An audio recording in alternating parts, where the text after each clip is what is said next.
आप सभी का हिंदी बोर्ड में स्वागत है। मेरा नाम अभिनव विश्वा है।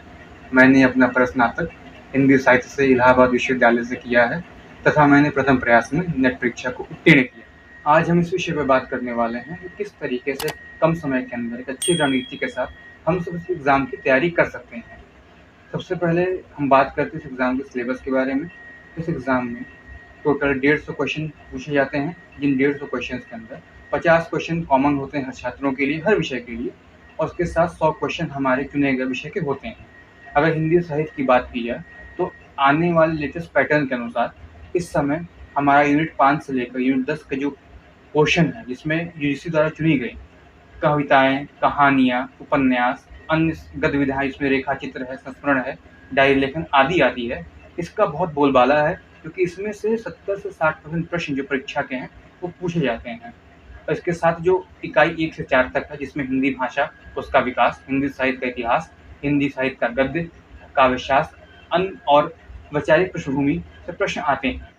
अगर हम बात करते हैं इस एग्ज़ाम की रणनीति के बारे में, किस तरीके से हमें इस एग्ज़ाम की तैयारी को शुरू करनी चाहिए, तो सबसे पहले मेरा जो अपना अनुभव रहा है, तो मैं कहता हूँ सबसे पहले आप सब टेक्स्ट के साथ शुरुआत करिए। इसमें आप हिंदी कहानी को चुन सकते हैं, उसके बाद हिंदी निबंधों को, फिर हिंदी नाटक, और फिर उस बढ़ते क्रम के साथ आप हिंदी उपन्यास और अंत में हिंदी गद्य-विधाओं की ओर रुख कर सकते हैं। अगर हम बात करते हैं कि किस तरीके से उसको पढ़ाई करनी है, सबसे पहले एक पेन के साथ बैठिए।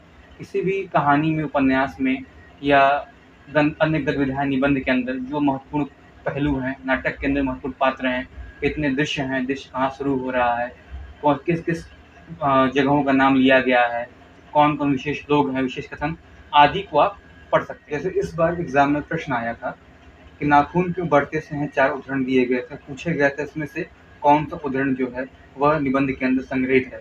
या शिवमूर्ति निबंध से यह प्रश्न पूछ दिया गया था कि लेखक ने किस 3 महत्वपूर्ण रंगों की चर्चा की है निबंध के अंदर। इस प्रकार के प्रश्न जो हैं आपके पुस्तक से पूछते हैं। या एक प्रश्न ये भी पूछा गया था कि नाटक के पुरुष पात्र दिए थे और महिला पात्र दिए थे, और आपको सही जोड़ा बिठाना था कि किस नाटक में कौन महिला और पुरुष पात्र एक साथ आए हुए हैं। इस प्रकार के प्रश्न का जो है वो पैटर्न जो एग्जाम में चल रहा है, उस हिसाब से आपको अपनी तैयारी को करनी है। इसके साथ टेक्स्ट में जितने भी कवि लगे हैं, कितने भी लेखक लगे हैं, आप उन सारे कवियों लेखक की जो साहित्यिक यात्राएं हैं, उन्होंने कितने रचना लिखी है।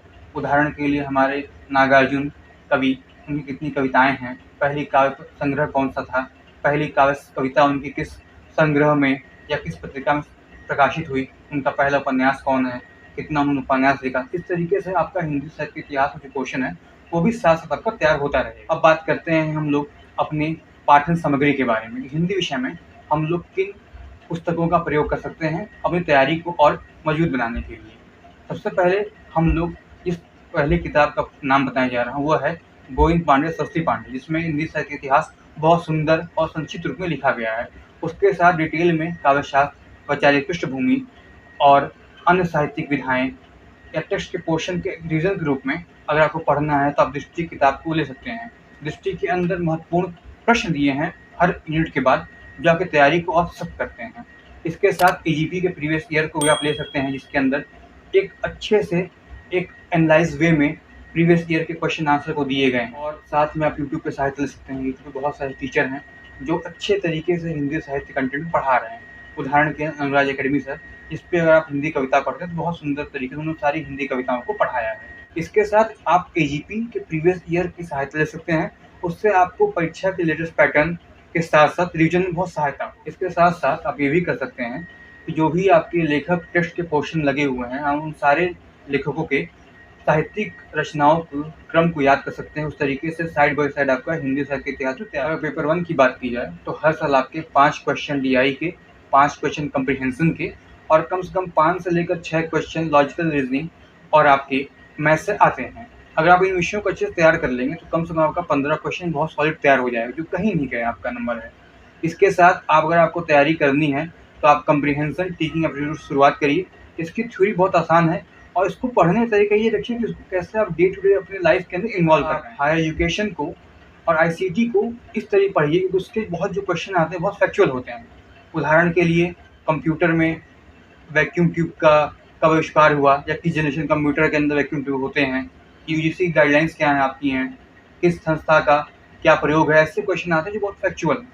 तथा रिसर्च एप्टीट्यूड को और लॉजिकल रीजनिंग तर्कशास्त्र को आप आखिरी में तैयार कर सकते हैं। पेपर वन की महत्वपूर्णता ये है कि कई लोगों का जेआरएफ केवल पेपर वन की वजह से रुक जाता है। वही 1, 2, 3 क्वेश्चन जो पेपर वन में कम होते हैं वो आपकी पूरी मेहनत को ले रुकते हैं। पेपर टू के साथ साथ पेपर वन की तैयारी आप साथ में करिए कि आप अपनी प्रिपरेशन के साथ साथ जिस विषय को पढ़िए या जिस इकाई को पढ़ते हैं उसके मॉक टेस्ट को देने की कोशिश करिए। उससे आपको ये मालूम चलता है कितनी आपकी कमी रह गई है, कहाँ कहाँ किस किस एरिया को सुधार करना है।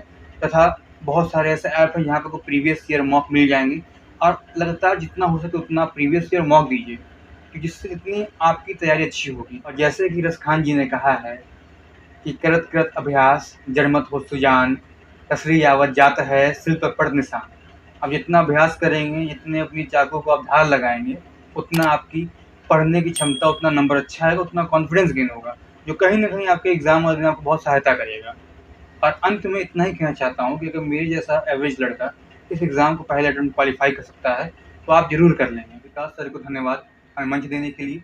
इस वीडियो को लाइक करिए, सब्सक्राइब करिए, शेयर करिए, हमें सपोर्ट करिए। अंत में बशीर बद्र साहब की पंक्तियों के साथ अपनी आवाज़ में विराम देना चाहता हूँ कि सदाओं को अल्फाज मिलने न पाएँ, न बादल घिरेंगे न बरसात होगी, मुसाफिर हो तुम भी मुसाफिर हैं हम भी, मुसाफिर हो तुम भी मुसाफिर हो हम भी, किसी मोड़ पर फिर मुलाकात होगी। धन्यवाद। जय हिंद, जय हिंदी, जय हिंदी जन।